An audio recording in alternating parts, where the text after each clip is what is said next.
how are you supposed to respond to the argument that he has made, for example, that J.D. Vance is a fat gay race traitor who shouldn't be president of the United States because he's in an intermarriage? Fat race mixer who's married to a Jeet who named his son Vivek, who was mentored by a Jewish neocon and a gay Fed, Peter Thiel, and the guy's in bed with fucking Israel. And that's your guy? Am I allowed to respond to scorn? I feel like scorn is a pretty good response to that, and that doesn't actually deserve a debate or a fulsome discussion. And that, in fact, treating that as though that is a rational idea is a disservice to rationality. But if you treat all forms of that response as cancellation, that's probably how you get to this math. The left shut the Overton window so unbelievably tight that if you said, for example, a man is not a woman, this meant that you had to be socially ostracized. And I think that's what people mean when they say cancellation. The free speech concerns typically are about being banned from platform. Cancellation is the idea of social ostracism, that you must be invited to the party. And so for a while, it was like you couldn't be invited to any party, or people would attempt to go after your career if you said things that were kind of baseline normalcy.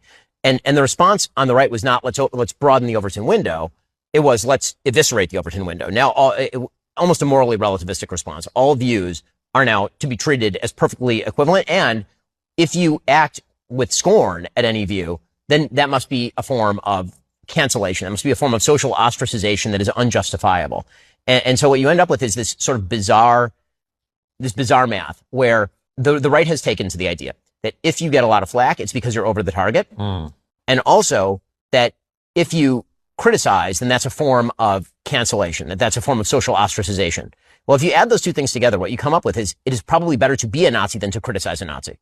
Because if you're a Nazi, then you're taking a lot of flack, which must mean that you're over the target. And if someone criticizes you, then they're engaging in the same sort of politically correct cancellation that the left was engaging in. You must be right, they must be wrong, and they're canceling you, and they're violative of sort of basic First Amendment principles.